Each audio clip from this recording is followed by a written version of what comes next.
Hello everyone, welcome back to my channel. तो इस video में हम करेंगे नॉलेज मैनेजमेंट का SECI मॉडल, वो भी बिल्कुल सिंपल एग्जांपल्स के साथ। लेकिन मॉडल को पढ़ने से पहले आइए जरा नॉलेज मैनेजमेंट का मीनिंग समझ लेते हैं। नॉलेज मैनेजमेंट एक ऐसा प्रोसेस है जिसमें सारी इंपॉर्टेंट इंफॉर्मेशन को कलेक्ट, ऑर्गेनाइज और शेयर किया जाता है ताकि सारे लोग उस इंफॉर्मेशन को इजिली असेस कर सके और उस इंफॉर्मेशन का फायदा उठा सके। इसका मेन पर्पज है कि कोई भी अच्छे आइडियाज और एक्सपीरियंस जो है वो वेस्ट ना हो, सभी एक दूसरे से कुछ ना कुछ नया सीखें। कि अगर एक एम्प्लॉय ने कोई नए और इजी तरीका निकाला है काम करने का, तो वो सिर्फ उसके पास ही ना रहे बल्कि बाकी लोग भी उसे सीखें, जिससे काम क्या है वो इजी हो जाए, टाइम बचे और पूरी कंपनी का फायदा हो। मॉडल शुरू करने से पहले नॉलेज के दो टाइप्स, टैक्टिक नॉलेज और एक्सप्लिसिट नॉलेज समझ लेते हैं। क्योंकि ये दोनों टर्म्स SECI मॉडल में यूज होंगी तो इनका मीनिंग क्लियर होना जरूरी है। टैक्टिक नॉलेज वो होती है जो हम अपने एक्सपीरियंस और प्रैक्टिस से सीखते हैं। ये ऐसी नॉलेज है जो वर्ड्स में इसलिए एक्सप्लेन नहीं की जा सकती, क्योंकि ज्यादातर क्या होता है ये हमारे पर्सनल एक्सपीरियंस और स्किल पर बेस्ड होती है। फॉर एग्जाम्पल की जैसे साइकिल चलाना, वर्ड्स में किसी को समझाना बहुत मुश्किल है कि आपने बैलेंस बनाना कैसे सीखा, क्योंकि ये आपको प्रैक्टिस से आया। और ऐसे ही अगर एक एक्सपीरियंस सेल्समैन की बात करें तो उसने ये एक्सपीरियंस से सीखा कि कस्टमर से कैसे बात करनी है, कौन से वर्ड यूज करने हैं, कब डील क्लोज करनी है। ये नॉलेज किसी मैनुअल या डॉक्यूमेंट में लिखकर समझाई नहीं जा सकती, क्योंकि ये उसने एक्सपीरियंस से या अपनी प्रैक्टिस से सीखी है। और दूसरी तरफ एक्सप्लिसिट नॉलेज वो होती है जिसे बिल्कुल क्लियर लिखा जा सकता है, सिंपल वर्ड्स में डॉक्यूमेंट किया जा सकता है, किसी के साथ शेयर किया जा सकता है और इजिली समझाया जा सकता है। फॉर एग्जाम्पल की कोई रेसिपी जैसे जिसमें स्टेप बाय स्टेप लिखा होता है कि आपको आगे क्या क्या करना है। और या कंपनी का ट्रेनिंग मैनुअल ही देख लीजिए जिसमें नए एम्प्लॉयज के लिए स्टेप बाय स्टेप गाइडलाइंस लिखी होती हैं कि उन्हें कैसे कैसे काम करना है और क्या क्या रूल्स फॉलो करने हैं। तो अब आते हैं हमारे मेन टॉपिक SECI मॉडल पर।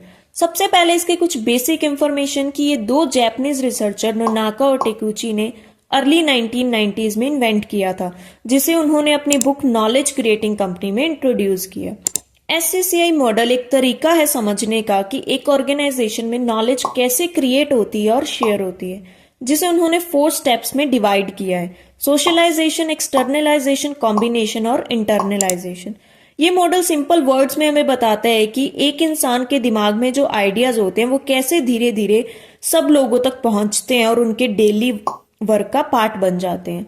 तो एक एक करके स्टेप को सिंपल एग्जांपल्स के साथ समझते हैं ताकि ये क्लियर हो जाए कि कैसे किसी एक का पर्सनल एक्सपीरियंस धीरे धीरे सबके लाइफ के लिए यूजफुल नॉलेज बन जाता है। तो पहला स्टेप है सोशलाइजेशन। सोशलाइजेशन का मतलब है अपने पर्सनल एक्सपीरियंस बिना लिखे नॉर्मली डिस्कशन या इंटरेक्शन के टाइम पर दूसरों के साथ शेयर करना। जैसे जब हम अपने दोस्तों या कलीग से बात करते करते बातों बातों में ही उनके एक्सपीरियंस से बड़ी अच्छी चीजें सीख लेते हैं।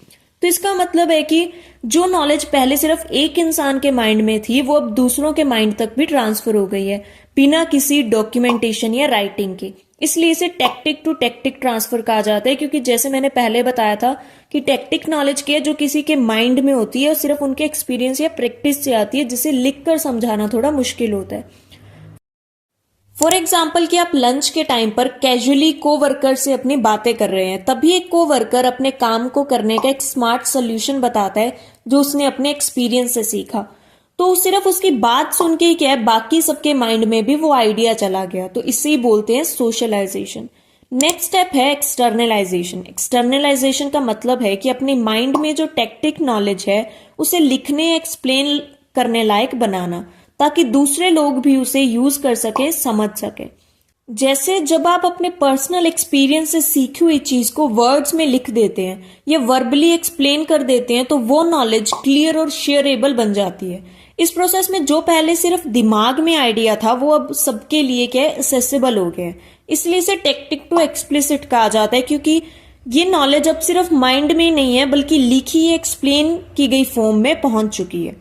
फॉर एग्जाम्पल कि जैसे लंच के वक्त किसी कोवर्कर ने एक स्मार्ट सोल्यूशन बताया था, तो वो एक दूसरे कोवर्कर को लगा कि ये टिप जो है वो सबके काम आ सकती है, इसलिए उसने उस आइडिया को सिंपल वर्ड्स में लिख दिया और टीम के ग्रुप चैट में डाल दिया। तो ये नॉलेज सिर्फ अब एक कन्वर्सेशन तक सीमित नहीं है बल्कि एक रिटन फॉर्म में सबके लिए अवेलेबल हो गई है। तो यही है टैक्टिक टू एक्सप्लिसिट, कि जो माइंड में था वो अब डॉक्यूमेंट में रिकॉर्ड हो गया है। नेक्स्ट स्टेप है कॉम्बिनेशन। कॉम्बिनेशन का मतलब है कि जो अलग अलग डॉक्यूमेंट में लिखी गई इंफॉर्मेशन है उसे एक जगह ऑर्गेनाइज करके एक नया स्ट्रक्चर सिस्टम बनाना। जैसे अलग अलग रिपोर्ट्स, नोट्स या ईमेल को इकट्ठा करके एक प्रॉपर गाइड या मैनुअल तैयार करना। ये एक्सप्लिसिट टू एक्सप्लिसिट प्रोसेस है क्योंकि पहले लिखी गई नॉलेज को अब एक बेहतर तरीके से ऑर्गेनाइज और इंटीग्रेट किया जा रहा है। कि जैसे मैनेजर सबके लिखे टिप्स को कलेक्ट करके एक स्ट्रक्चर गाइड बना देता है ताकि सब उसे इजीली असेस कर सके। और लास्ट स्टेप है इंटरनलाइजेशन। इंटरनलाइजेशन का मतलब है कि लिखी गई नॉलेज को प्रैक्टिस करना ताकि वो धीरे धीरे आपकी स्किल और हैबिट का पार्ट बन जाए, कि वो बिना सोचे समझे नेचुरली अब उस चीज को यूज करने लगे, आपके माइंड में वो बात फिट हो जाए। इसलिए इसे एक्सप्लिसिट टू टैक्टिक कहा गया है, क्योंकि जो नॉलेज पहले लिखी गई थी अब वो प्रैक्टिस के थ्रू एक्सपीरियंस में कन्वर्ट हो गई है और एक इंसान की पर्सनल स्किल बन गई है। फॉर एग्जाम्पल, जैसे मैनेजर ने सबकी लिखी हुई टिप्स को एक गाइड में कन्वर्ट किया था, अब नए एम्प्लॉयज उस गाइड को पढ़कर अपना काम सीखते सीखते धीरे धीरे प्रैक्टिस करते करते लिखी हुई नॉलेज जो है वो उनके माइंड में सेट हो जाएगी और बिना सोचे समझे वो नेचुरली ही क्या है उस तरीके को यूज करने लग जाएंगे। तो एट लास्ट इन सबको कंक्लूड करें तो एससीसीआई मॉडल क्या है, एक ऐसा प्रोसेस है जिसमें नॉलेज एक माइंड से दूसरे माइंड तक जाती है, लिखी जाती है, फिर ऑर्गेनाइज होती है और फिर वापस प्रैक्टिस से दिमाग में सेट हो जाती है। ये कॉन्टिन्यूस साइकिल है जो नॉलेज को शेयर, डॉक्यूमेंट, ऑर्गेनाइज और अडॉप्ट करने का एक सिस्टमेटिक तरीका बताता है ताकि पूरी ऑर्गेनाइजेशन क्या है उसका फायदा उठा सके। तो आई होप आपको मॉडल अच्छे से समझ में आ गया होगा और अगर आपको इसकी पीडीएफ चाहिए तो आप डिस्क्रिप्शन में दी गई लिंक से जाके डाउनलोड कर सकते हैं, या मैं इसकी लिंक जो है वो कमेंट्स में भी पिन कर दूंगी, आप वहां से भी डाउनलोड कर सकते हैं। और अगर आप चैनल पर नए हैं तो चैनल को सब्सक्राइब और वीडियो को लाइक करना मत भूलिएगा। और अगर आपको कोई डाउट है तो वो भी आप मुझसे कमेंट करके पूछ सकते हैं, मैं पूरी कोशिश करूंगी आपके डाउट्स क्लियर करने की।